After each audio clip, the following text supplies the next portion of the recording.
ಸಖತ್ ಖಾರ ಬಣ್ಣ ಮತ್ತು ರುಚಿ ಆಚಿ ಚಿಲ್ಲಿ ಪೌಡರ್. ಬೆಂಗಳೂರಿನ ಎಲೆಕ್ಟ್ರಾನಿಕ್ ಸಿಟಿಗೆ ಪ್ರಯಾಣಿಸುವ ಟೆಕ್ಕಿಗಳಿಗಾಗಿ ಸಂಸ್ಥೆಯೊಂದು ಉಚಿತ ಮೆಟ್ರೋ ಪಾಸ್ ನೀಡಲು ಮುಂದಾಗಿದೆ. ಇದರಿಂದ ಟ್ರಾಫಿಕ್ ಸಮಸ್ಯೆಗೆ ಪರಿಹಾರ ದೊರಕಲಿದ್ದು, ಈ ಮೂಲಕ ಸುಮಾರು 2.5 ಲಕ್ಷ ಟೆಕ್ಕಿಗಳು ಕೇವಲ 30 ರಿಂದ 40 ನಿಮಿಷಗಳಲ್ಲಿ ಕಚೇರಿಯನ್ನು ತಲುಪಬಹುದು.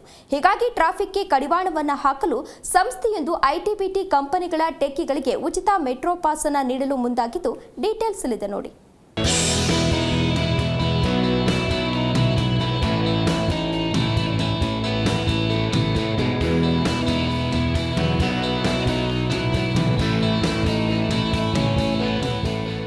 ಬೆಂಗಳೂರಿನ ಎಲೆಕ್ಟ್ರಾನಿಕ್ ಸಿಟಿಗೆ ಪ್ರಯಾಣಿಸುವ ಟೆಕ್ಕಿಗಳಿಗಾಗಿ ಸಂಸ್ಥೆಯೊಂದು ಉಚಿತ ಮೆಟ್ರೋ ಪಾಸ್ ನೀಡಲು ಮುಂದಾಗಿದೆ. ಇದರಿಂದ ಟ್ರಾಫಿಕ್ ಸಮಸ್ಯೆಗೆ ಪರಿಹಾರ ದೊರಕಲಿದ್ದು, ಈ ಮೂಲಕ ಸುಮಾರು 2.5 ಲಕ್ಷ ಟೆಕ್ಕಿಗಳು ಕೇವಲ 30 ರಿಂದ 40 ನಿಮಿಷಗಳಲ್ಲಿ ಕಚೇರಿ ತಲುಪಬಹುದು.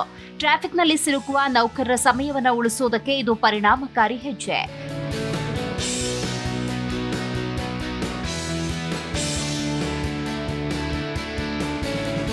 ಹೌದು, ನಗರದಿಂದ ಎಲೆಕ್ಟ್ರಾನಿಕ್ ಸಿಟಿಗೆ ಹೋಗಬೇಕು ಅಂದ್ರೆ ಸುಮಾರು 2 ರಿಂದ 3 ಗಂಟೆ ಬೇಕು. ಆದರೆ ಮೆಟ್ರೋದಲ್ಲಿ ಹೋದರೆ 30 ರಿಂದ 40 ನಿಮಿಷ. ಹೀಗಾಗಿ ಟ್ರಾಫಿಕ್ಗೆ ಕಡಿವಾಣ ಹಾಕುವುದಕ್ಕೆ ಸಂಸ್ಥೆಯೊಂದು ಐಟಿ-ಬಿಟಿ ಕಂಪನಿಗಳ ಟೆಕ್ಕಿಗಳಿಗೆ ಉಚಿತ ಮೆಟ್ರೋ ಪಾಸ್ ನೀಡುವುದಕ್ಕೆ ಮುಂದಾಗಿದೆ.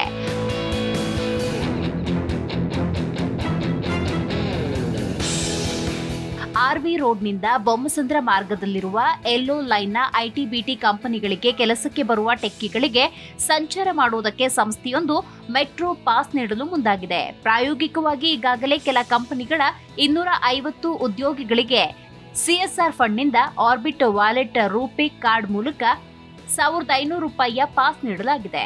ಎಲೆಕ್ಟ್ರಾನಿಕ್ ಸಿಟಿ ಭಾಗದಲ್ಲಿ ಪ್ರತಿದಿನ ಸುಮಾರು 2.5 ಲಕ್ಷ ಟೆಕ್ಕಿಗಳು ಕೆಲಸಕ್ಕಾಗಿ ಸಂಚಾರ ಮಾಡ್ತಾ ಇದ್ದು, ಇದರಿಂದ ಎಲೆಕ್ಟ್ರಾನಿಕ್ ಸಿಟಿ ಮಾರ್ಗದಲ್ಲಿ ಟ್ರಾಫಿಕ್ ಸಮಸ್ಯೆಗೆ ದೊಡ್ಡ ಮಟ್ಟದಲ್ಲಿ ಪರಿಹಾರ ಸಿಗಲಿದೆ ಅಂತ ನಿರೀಕ್ಷಿಸಲಾಗಿದೆ.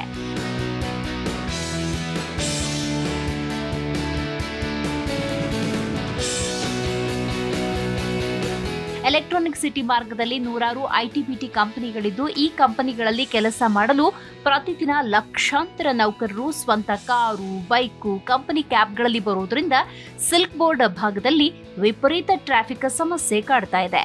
ವಾಹನ ಸವಾರರು ಗಂಟೆಗಟ್ಟಲೆ ಟ್ರಾಫಿಕ್ನಲ್ಲಿ ನಿಲ್ತಾ ಇದ್ದು, ಇದಕ್ಕೆ ಕಡಿವಾಣ ಹಾಕೋದಕ್ಕೆ ಸಂಸ್ಥೆ ನೌಕರರಿಗೆ ಪ್ರತಿ ತಿಂಗಳು ₹1,500 ಮುಖಬೆಲೆಯ ಪಾಸ್ ನೀಡುವುದಕ್ಕೆ ಚಿಂತಿಸಿದೆ. ಮುಂದಿನ ದಿನಗಳಲ್ಲಿ ಆ ಭಾಗದ ದೊಡ್ಡ ದೊಡ್ಡ ಕಂಪನಿಗಳು ತಮ್ಮ ಉದ್ಯೋಗಿಗಳಿಗೆ ಮೆಟ್ರೋ ಪಾಸ್ ನೀಡಲಿದ್ದು, ಇದರಿಂದ ಟೆಕ್ಕಿಗಳು ಸರಿಯಾದ ಸಮಯಕ್ಕೆ ಕಚೇರಿಗೆ ಬರಲಿದ್ದಾರೆ. ಇದರ ಜೊತೆಗೆ ಟ್ರಾಫಿಕ್ ಸಮಸ್ಯೆಯು ಕಡಿಮೆಯಾಗಲಿದೆ ಅಂತ ಐಟಿ-ಬಿಟಿ ಅಸೋಸಿಯೇಷನ್ ಹೇಳಿದೆ. Desk bureau, G Kannada news.